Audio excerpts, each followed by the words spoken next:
Hello, guys. Welcome to today's live stream.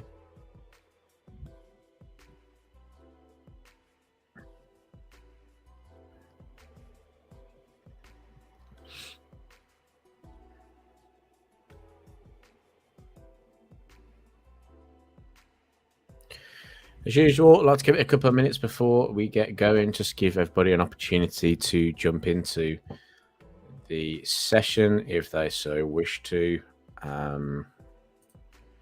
Make sure all my settings are correct. Hopefully the audio is okay. I've got a fan on behind me, so I apologize if you can hear that in the background. But the UK is experiencing another little bit of a heat wave, which is nice.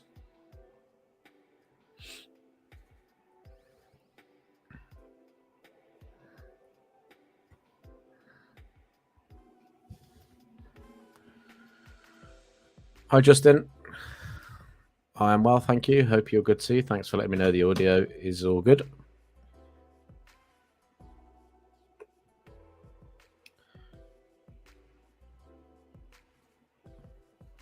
As well, guys, let me know what you're up to. Let me know if you're trading something.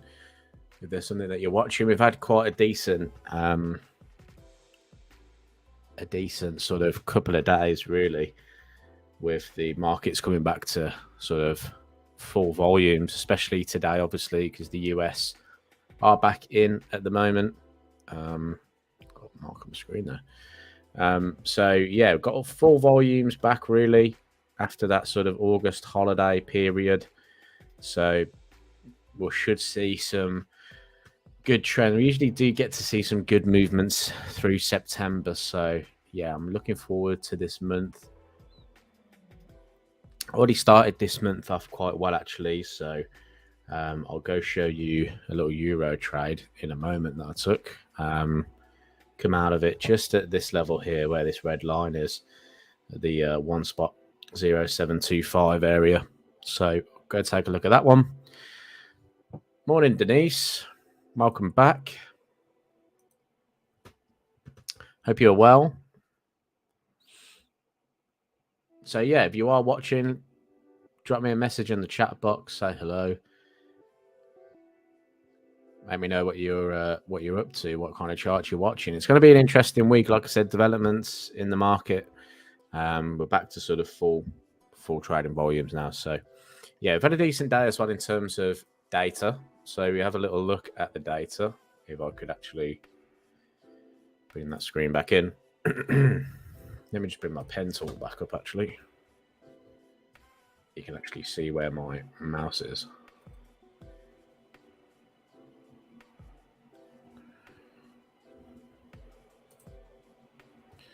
Here we go.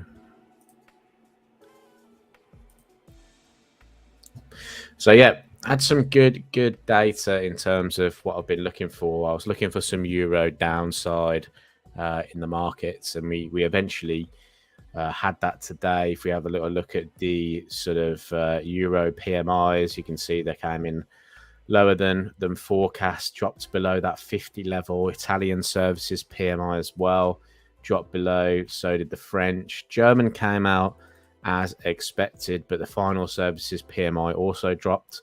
UK actually saw PMIs increase from 48.7 to 49.5. So yeah, pound a little bit buoyant against some of the currencies, not necessarily against the US dollar, but against the other currencies which we can see. But mainly that's driven by the Aussie and New Zealand weakness that we've seen.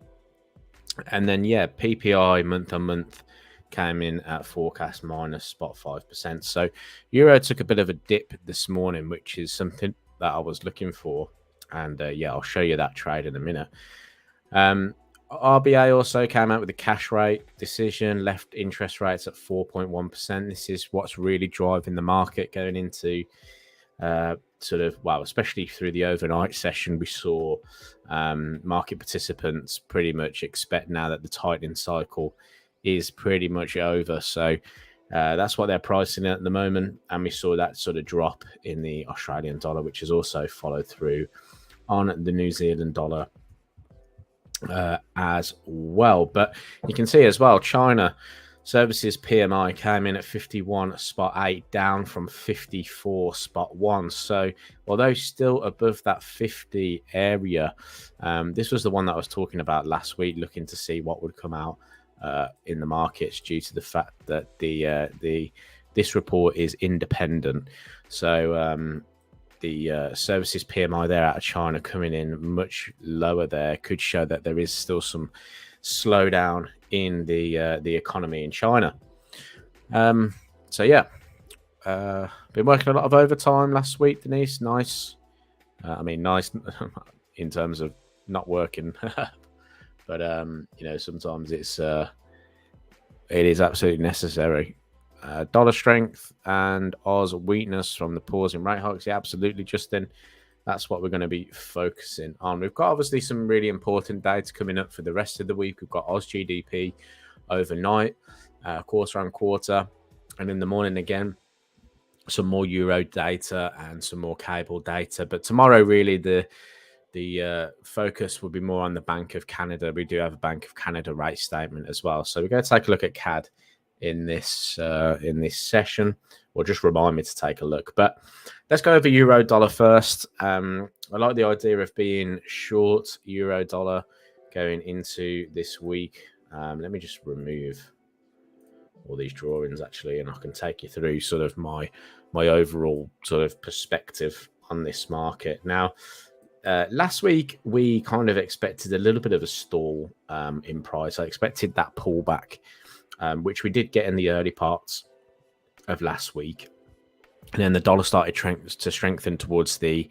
end of the session, and yeah, we saw that sort of decline there.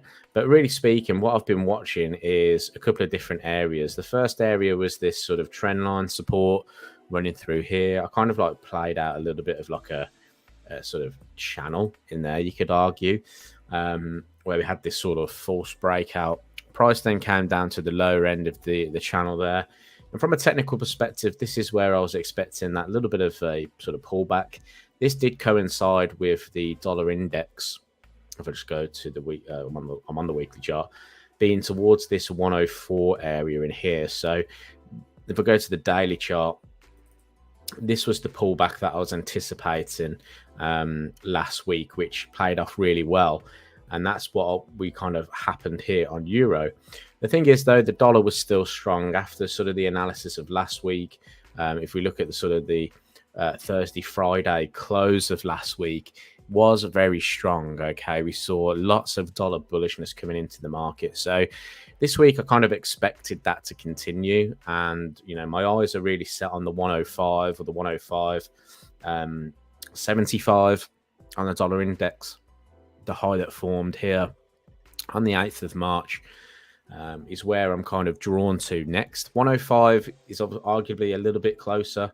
Well, it is a little bit closer, and also kind of like the opens and closes there. So 105 to that 105.75 range is where I'm expecting that US dollar index to kind of be heading towards. So yeah, that makes sense to look at euro dollar downside. If we're looking at it from important levels of interest, the first important level is down in sort of this area with the 105.37s. We could probably just round that up and down a little bit, so I'd probably say 105.50s, okay, in and around that zone. The other zone of interest came in here, which was around about the 106 80s, but I'm going to round that down to 75. That was kind of like my overall area where I could expect the price to come into. Now, if we look at it from a daily chart perspective, you know, we've got really good structure in terms of the markets making those nice lower highs. We were getting these groups of consolidation, price would break down. We then sort of retested that consolidation area in here and started to push down. So as soon as I saw that sort of daily close there, I was pretty interested. Obviously, Friday's close, very interested. So yesterday I was looking for an entry, and my entry came when price on the 30-minute chart double topped. So this was my entry area here. Okay, so you can see that price consolidated, broke to the downside, And we always kind of talk about the retracement phase in a market and how sort of impulsive it is. Now you can see that that is just pretty much sort of low volumes, and it could have been down to the fact that there was no US session in, that could be the reason why yesterday, but we just pretty much had a really shallow pullback, very low ranging candlesticks as well. If I go to the 4-hour time frame, you can see it in a little bit more detail. Aggressive selling, slow pullback, aggressive selling, slow pullback. So all I was looking for on my 30-minute time frame was if the highs are going to get higher, because if the market's going to continue to push higher, we would expect higher highs, right? Even higher lows, for instance. And that's what I was watching for. Sometimes I like to use counter trend lines, for instance, just to kind of give me a little bit of like a sort of visual perspective of how the market is performing. But you can see the market is making higher highs, and then we come to this point here. Now, the market fails to make a high, okay? We failed to make that higher high. So that's my first sort of feeling, okay, is price going to start to break down here? And then we did have the breakdown. We had the breakdown of the trend line support. We had the sort of lower high coming into play. So that's where I got involved. Stop loss above these highs here. I came out just down through here. So, yeah, it was a really nice trade, actually, a really solid one. Overnight, obviously, we just kind of stepped-toed sideways. But I actually came out at 107.25, which is just here. I do like my quarter numbers and whatnot. So that was my exit. Entry was up here. So I suppose if we're going to look at it from a reward to risk point of view, that was 15 pip stop. Always want to add a little bit more. That 25 pip stop was what I looked at. And that was my... And that's the only real market that I've looked at so far this week. So, yeah, I was very happy with that. And looking to see if we can get some more entries. I mean, the daily's looking good here. I'd like to see another bearish daily close. I think that can give us another idea to maybe look at again. Can we look at some strategy entries tomorrow? So yeah, that's euro dollar. Let me just have a quick look. So I'll see some messages. Denise took gold during the Asia session, so gold short, I assume. So that's, I haven't actually looked at gold. Yeah, we can see that gold short coming through there. Morning, Ragai. Hope you're well. Good afternoon, Bongo. Welcome to the live stream. So yeah, guys, let me know what you're trading. And if you have traded this week, let me know if you had any kind of profitable moves. Even if you didn't have any profitable moves, let me know. Gold's quite interesting, actually, Denise. I was looking at gold in a video. Was it yesterday? I think it might have been yesterday. All these videos are merging into one in my head. But I was looking for the potential for gold to move lower because of that US dollar strength that we're seeing in the markets. I'm only anticipating a short-term move. I'm looking at this kind of cluster of price action in here. If I go down to the 4-hour time frame, you can see what I'm talking about. Maybe a move down into here. Again, if I was kind of looking at this thinking, if price is going to break down, where could it move to? If I just turn off the averages for a quick second and bring in the fixed range volume, whether that'll work on gold. I need to change this now. I've changed my colors. Let's go for a purple. Purple. There we go. So you can see that we've got obviously that large buildup of volume through here. We've then traded through that area again, accumulating some volume. We've now broken back through this area, this value area high of this particular move. I think if we can hold below 19.35, there's a good chance that we could come see this pocket of volume down here. Usually when we do see sort of a low volume area, which I would say is this area here, so low volume area, price can move quite quickly through that point to test that sort of zone. Now, obviously, the point of control is running through there as well, which is just basically the most volume traded area in that period. So price may want to come down into there and test that before seeing any kind of bounce. Could be a good area to target. But this area here is just of interest because obviously we've had that large volume in there. If I was looking at sort of where sort of buyers would get involved, you know, that's a point where I'd be sort of looking at it in interest, basically. So yeah, that's what I was kind of looking at. The fact that we're at this 1940 area, let's see if there's any kind of divergence up there. A little bit of divergence going on as well. But yeah, we'll see. I mean, at the moment, it's not the most confident break, is it? In price, I would say. Especially that long wick. And that's not something I'd be particularly happy about myself, but it could just be wanting to come up and retest this area, right? This kind of consolidation that we've just traded out of. So it might just tap into there, continue lower into that sort of zone. Got in at 1939. Yeah, so 1939.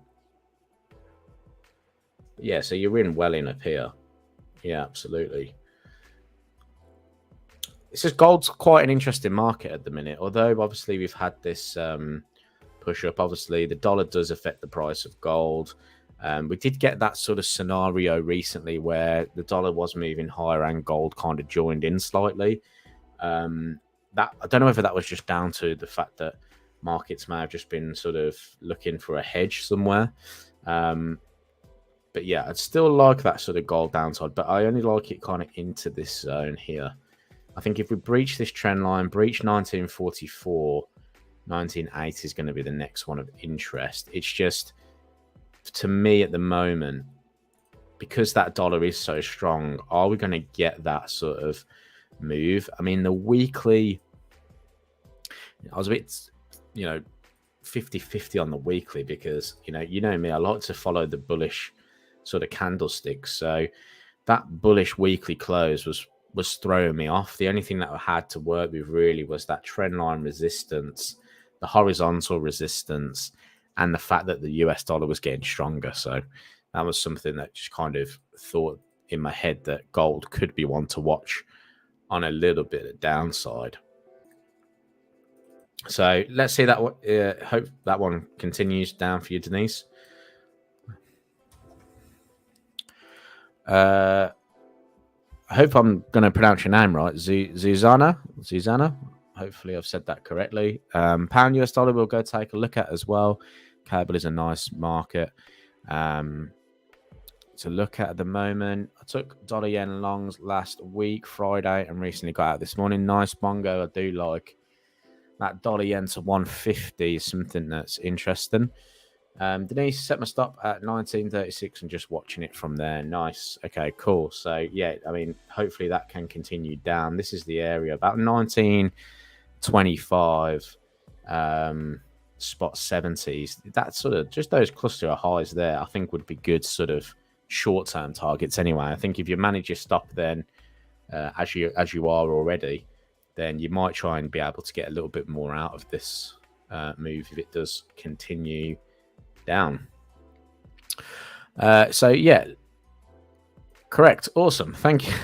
I'm glad I got it right. Right, let's go and have a little look at cable then, and then I will go take a look at the other markets. So taking a look at cable, very, very similar to euro dollar, obviously. The only thing I think with cable is just the fact that the Bank of England could still potentially hike interest rates. I don't know whether, obviously, the UK will or not. I don't know what the forecasts are for the UK. I haven't actually got it up here at this current moment in time. I know that it's coming up. Let me just see if I just zoom ahead on the announcements. Problem is, Let me get a fixed date in for you.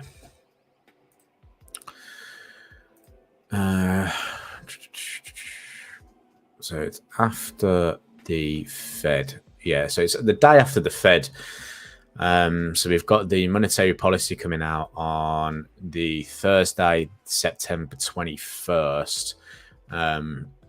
So yeah, it'd be interesting to see what the Bank of England do. I think it would be, whether they'll be influenced by the US, I don't know. If we do get a pause in the Fed, because obviously we're starting to see that effect now, aren't we? We're starting to see the RBA hold, Bank of Canada are looking like they're going to hold. You know, that could be influenced by the fact that the Federal Reserve could try and hold and pause interest rates. So I don't know whether the UK will follow that. I just, the feeling I've got is that we might have one more 25 basis points hike. And that's just because of where inflation is right now in the UK. But looking at this from a technical perspective, we traded down through this trend line support through here. This 126.50 was something that I was really interested in. And I felt that if price could stay below 126.50, that we probably would see further declines in cable. At the moment, there's not, I wouldn't say there's a lot of momentum going on there, to be honest. If we look at it from a daily perspective, you know, we came into that area. This was the consolidation zone that I also pointed out in a previous video. Looking at the potential here. Now, this would be a really good example of volume profile. Because if I go from here to here, look where the point of control is. It's at 127.32.9. That's a pretty good rejection, isn't it? And this is why I talk about volumes and stuff, because you know, whenever you see, like, let's say price rallies and then consolidates and then rallies, you know, that there is an accumulation, and that's buyers and sellers agreeing that price is at fair value.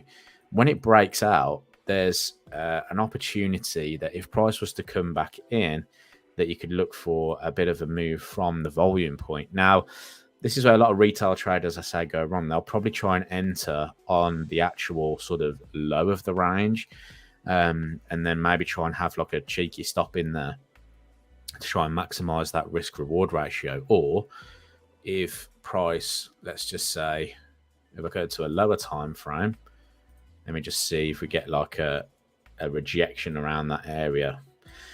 Well, we didn't get a rejection around that area. We actually had, let me just zoom in so it comes in. We actually had quite an aggressive move. So, you know, traders trying to get on that might be scared even to try and take that move and think that price is actually going to continue to the other side. But you can see right there, there's the point of control, and look at that reaction from it, you know, right into it, a little close above it, fake out of it, little lower high that came from it, and then look, boom, big move to the downside. So that's why I like looking at volumes, just to see where they are within those consolidation patterns. But yeah, I like the idea of cable moving lower. I think, you know, the dollar's obviously stronger at the minute. It's just, how would you jump on this now? I'm kind of looking at this thinking, how would I jump on this? You've got this low in here, which is going to be a factor at the moment. Although we're trading below 126.50, which I think is good for potential downside, especially if we're trying to target 123. I'm just trying to think, how would I actually get on the back of anything here? And, you know, it's a little bit of a struggle. If I go to my hourly, put my averages on, you can see that we're well away from the 50 MA at the minute. That's a sign that, you know, the momentum's to the downside. We have come and kind of retested the lows here. Again, if you look at it kind of from a quarter number, 125.75, we're rejected at the moment. I would like a retest of my averages. You know, that's the swing strategy we're looking at the moment. So I would like to see, you know, price kind of come into that level there, reject it, and then try and maybe find something from that. Just nothing. Hope you are well. So hopefully that made sense.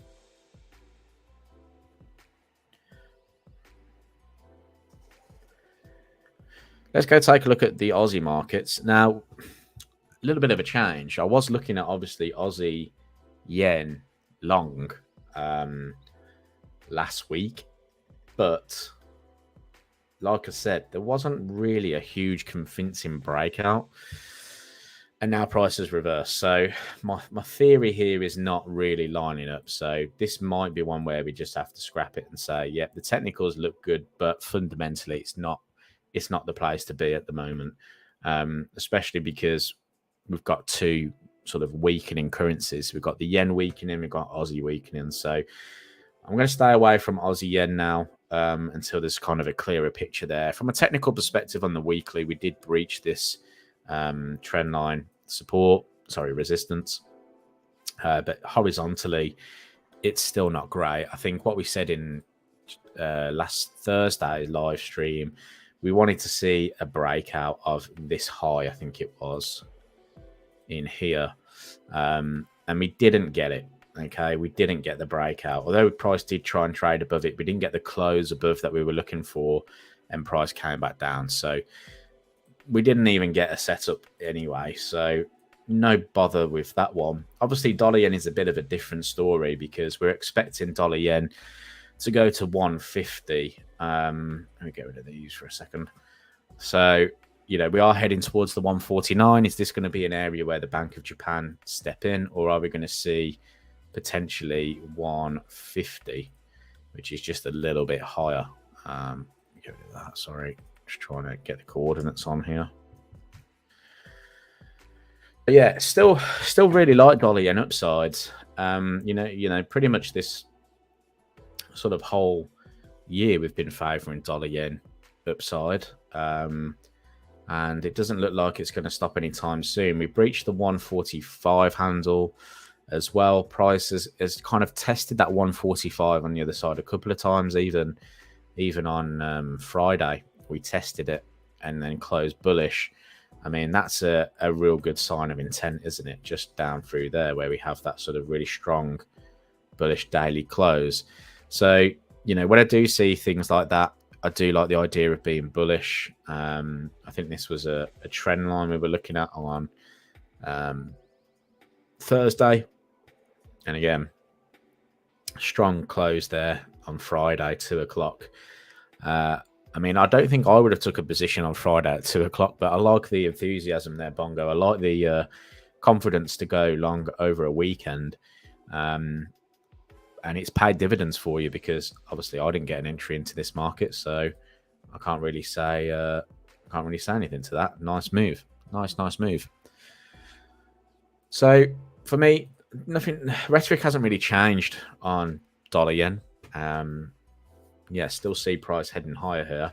149, 150, something that I'm looking at. So, yeah, we'll see if that can continue. Any other charts of interest, guys? Let's go through, obviously, Aussie US dollar. This could be a good market to start to watch again for some further downside as well. Obviously, really benefited from Aussie and Kiwi weakening recently. Let me just take all these drawings off though, because they could be a little bit distracting. So you get all these arrows off as well.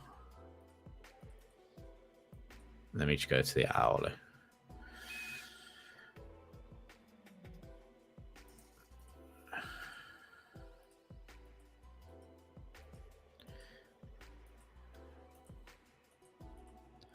Those are pretty much all the sort of strategy alert entries.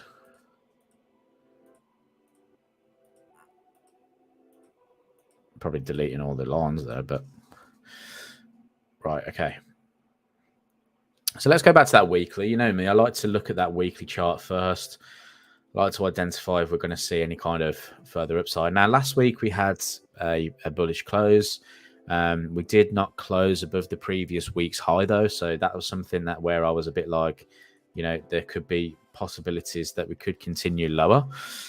Would I have liked a bit more of a move higher? I think absolutely. I think I would have liked to have seen price come a little bit higher, maybe even into the 65, sort of 50 area. So that's a really nice level of resistance from a weekly perspective. I think if we're going to start seeing that impulsive move down again, then the next sort of targets 62.75 and and 62. So this is again another one where I'm looking at it thinking, can we get any kind of sort of strategy ideas around this? I'd like to see that close like that, to be honest. I'd like to see a very strong bearish close. What I don't want to see really, but just zoom in here so you can see it properly. Don't really want to see price come back above this low.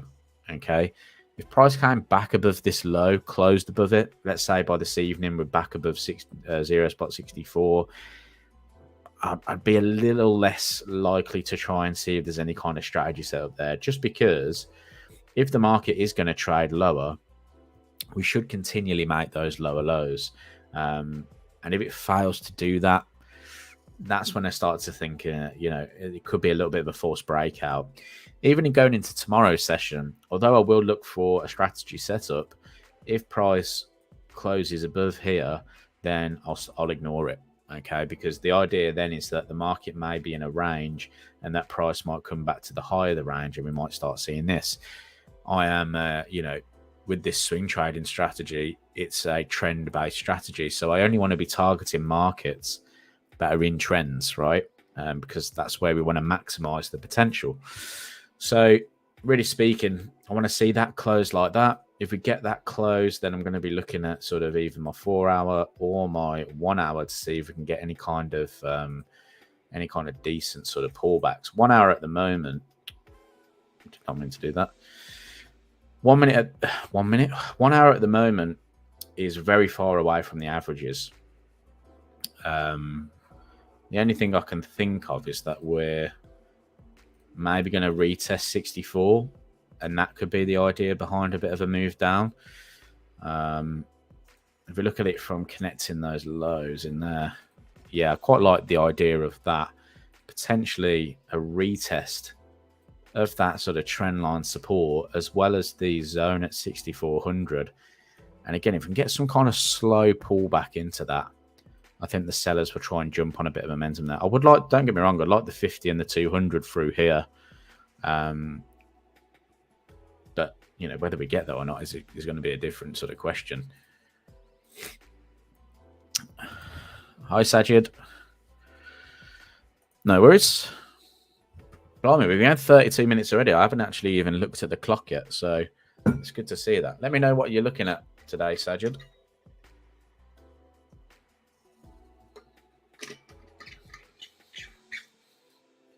And hopefully you're all good.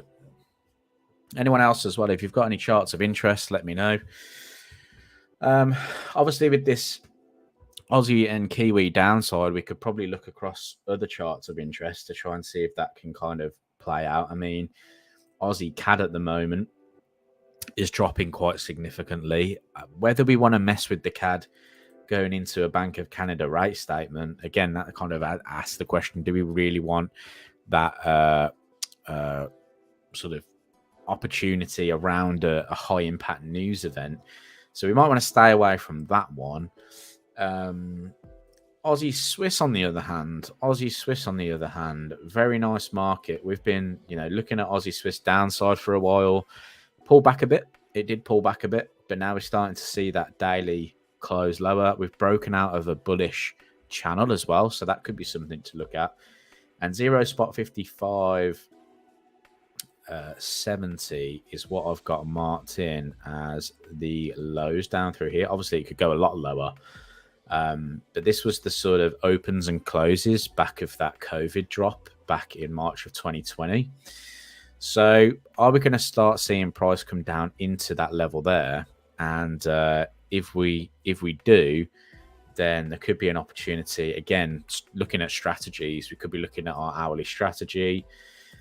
Could we start looking for the crossover, the pullback, and then see if there's any kind of opportunities coming into the market there? So Aussie Swiss is definitely on my watch list. You can see I've got it on my watch list here. So Aussie Swiss is definitely on my watch list. Even from a daily point of view, it looks quite nice. Just that breakout of that consolidation, strong move. Looks to me like it could be a bit of a good one to watch out for.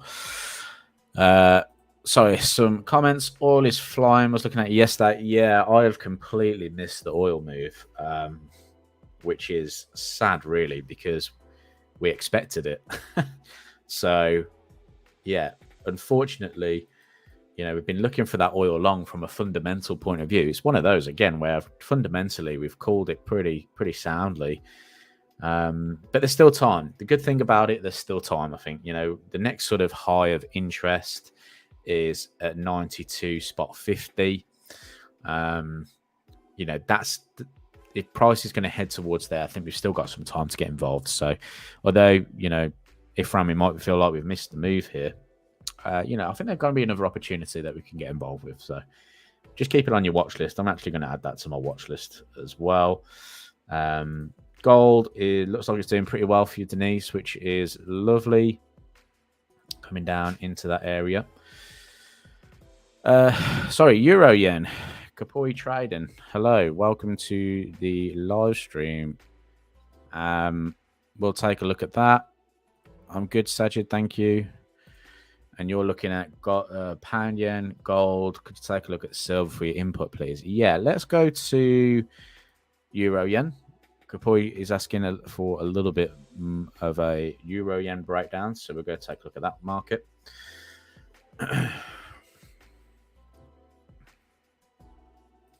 Let's go to our weekly chart here. Let's just zoom out. Now, let's just take these off for a second. So, Euro Yen, grand scheme of things. I've got untested weekly value area low there. Let me just zoom out a little bit. So, we're actually looking at this consolidation band on Euro Yen. So there's kind of like an area between sort of 152.80s up to the 168.78. Now, what we did last time was we drew a volume, a bit of volume analysis from there. And you can see the point of control is at, let's just try and make it as accurate as possible. Obviously, this isn't going to be as accurate as possible, but around 162.30. I like to kind of zone these a little bit as well because it's such a big area of interest. So there could be potential for Euro Yen to obviously head towards that area up there. Obviously, at the moment, we've got a little bit of a battle going on. Obviously, Euro's a little bit weak, Yen's a little bit weak. So we're not really getting any kind of momentum in the market here. In fact, we're just kind of going sideways. If you look at it from a 4-hour point of view, we're just rolling sideways. Okay, now that's fine if you're a range-based trader, right? You might want to look at sort of looking at the highs or the lows for price to come into. You might be expecting something like this. Because I'm a trend-based trader, I don't see any trend here for me. So although I do like 162.30 and price might get there because we're expecting yen weakness, it's not a market I would particularly focus on, just in my opinion. That's just, I'd be looking at sort of other markets where we are getting that momentum, dollar-based markets, Australian dollar, New Zealand dollar-based markets would be something that I would be interested in, especially because there's no clear price action there. Even if we go up to the weekly, you can see that we're pretty much, range bound. So, not really something that I'm particularly looking at the moment. You are welcome. Sorry, Sajid, you said pound, yen, gold, and silver, and also you said Mystic oil.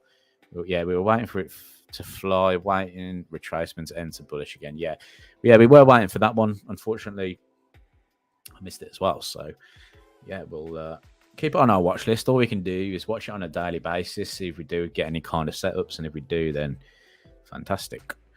But yeah, let's go to check out your other markets of interest. Then let's go check out pound yen. Obviously, pound yen was a market I've been very interested in for longs, especially ever since we came into the 180.50 and when we broke into the 184s. The difference between, so this is probably a good point to make. Difference between sort of pound yen, euro yen at the moment is obviously pound. The Bank of England could still hike interest rates. So there's still an anticipation there, I feel, that the pound could get stronger. From a Europe perspective, the be, I'm pretty sure, will probably be in line with what the Federal Reserve do and look to potentially pause rates. So that's probably why we're getting a little bit of weakness. Obviously, as well, the services PMI that came out wasn't great. So pound yen could still continue to the upside. Now, I actually was looking for a pound yen entry yesterday, but I didn't take it. You can see here, let me just go to the hourly chart through there. So this was last week. I was looking at that move. This is what we were looking at. Price didn't break above this candle high though. So I had a buy stop order here and it didn't trigger. Price traded through the support. So I just cancelled that order basically. Now, last sort of Thursday, I think we were looking to see if price would come down into this level. Now, what I can see is we've had a little bit of a consolidation. You can almost say head and shoulders pattern. You know, if we look at it from a neckline point of view, price has come into that. Yesterday, I was looking for longs in and around this area, I think it was. Let me just see the time of that. No, that was too late. It was around here. Was where I was looking for longs. Pretty much, I had a zone marked out at this candle low like this. If I go down into I was playing on the sort of the 30-minute time frame, and that's what I was kind of watching in here. So I was keen on getting long around that point. If I bring in the 50, 200, I was playing around there. Didn't like it in the end, and I'm glad I kind of stayed out for it because I don't think my trade would have held up that move, to be honest. I think if I'd gone long, I would have been putting my stops sort of. So let's say I did go long there. I don't see a place for a safe stop. That's probably why I didn't enter it. It probably would have had to have been down there, to be honest, which is like 106 pips, which, you know, on a swing trade, it isn't all that, you know, bad.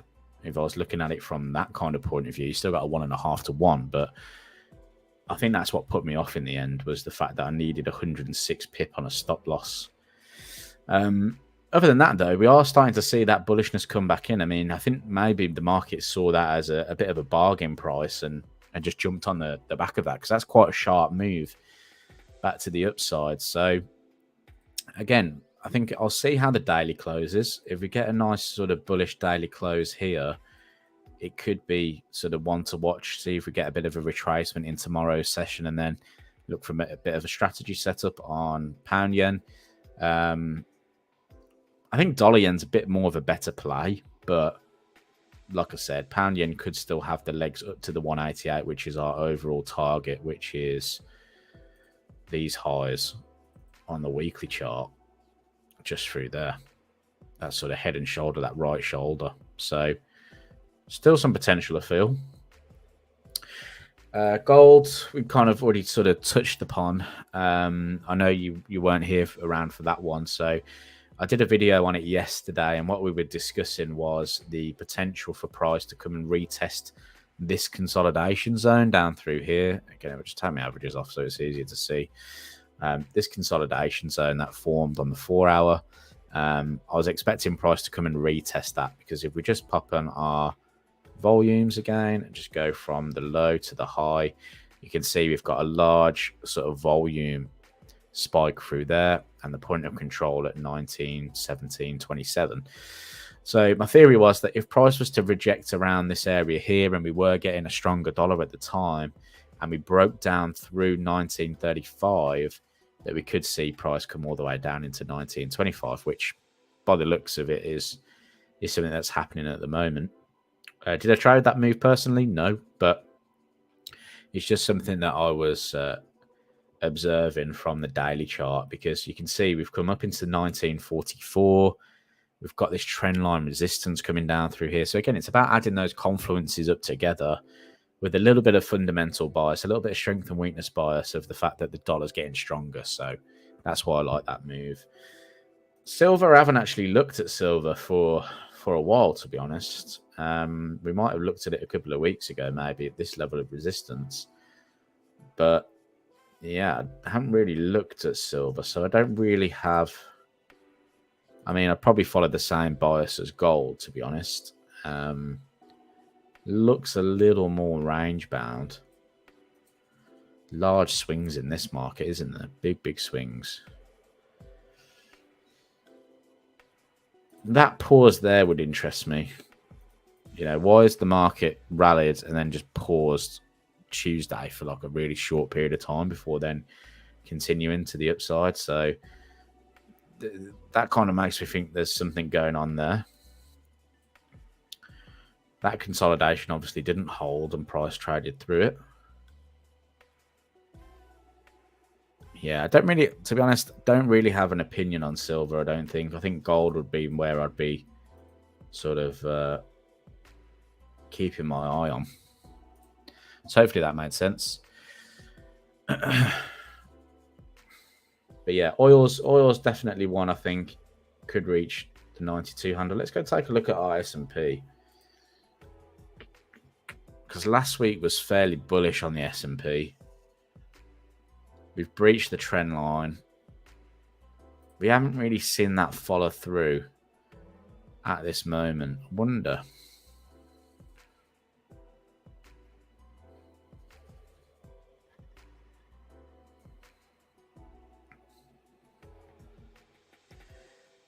I think a break below here would be very bad for the S&P. What's the VIX doing? The VIX is actually up today. The VIX is actually up. Just look at it from the daily. It looks like it's coming from these lows in here. And it's starting to push higher. So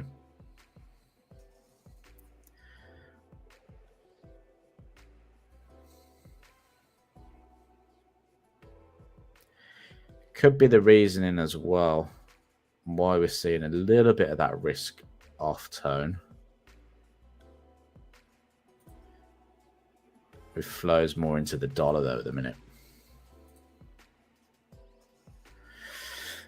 But yeah, dollar index flying above this 104.75 at the moment. We're at 104.80. Next area could be that 105, 105.75. So yeah, it looks like we're going to see a little bit more dollar bullishness, which could obviously drive those majors lower. So that's what I'll be keeping my eye on. Dollar CAD, I'm not particularly interested in.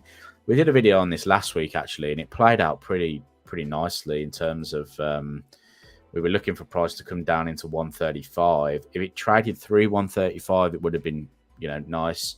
But yeah, I ended up shorting around here, come out at 135, and then we had that data drop, and yeah, just huge reversal came into the market, and on Friday with that dollar obviously getting stronger. So, you know, that was interesting. Obviously, the NFP is what I'm talking about through there. So, dollar CAD, I'm not really going to have an opinion on. I think, although oil's getting stronger, we've got a Bank of Canada rate statement tomorrow, so probably best looking elsewhere. Right, guys, we've been going for about 50 minutes or so. Any other questions, or otherwise I might leave it there. We've talked quite a few markets today. Really speaking, dollar dominance is definitely something I'm interested in. We want to see that sort of potentially continue and drive those other major prices down, gold prices down. So yeah, hopefully we can see that. If you have enjoyed the stream today, please leave it a like. It really does help me out in more ways than you know.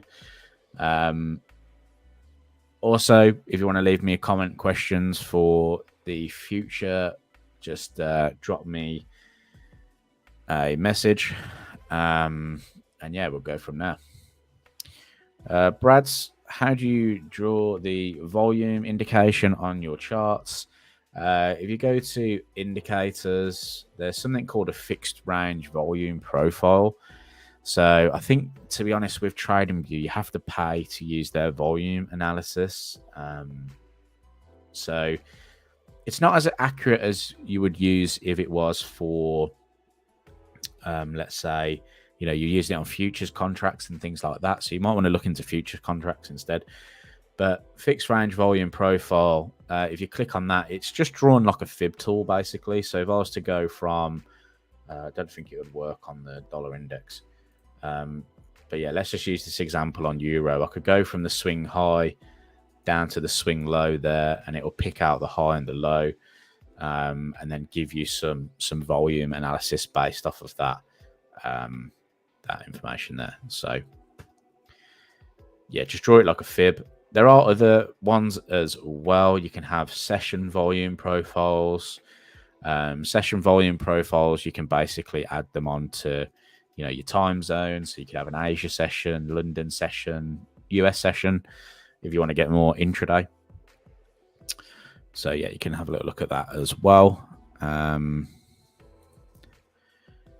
Cool, Sajid, thank you for joining me today. You're welcome, Brads. Thank you everyone for joining me today, and thank you for all the comments and questions. I really do appreciate you taking your time to watch this live stream as well. Hopefully it has helped in some way, shape or form. And yeah, I'll catch you on Thursday. I'll be joining you on Thursday. And if you have any questions, you can save them for then, or you can drop them on any of the YouTube videos and I'll get back to you. But hopefully you have a successful trading week, and I will catch up with you on Thursday. Cheers, guys.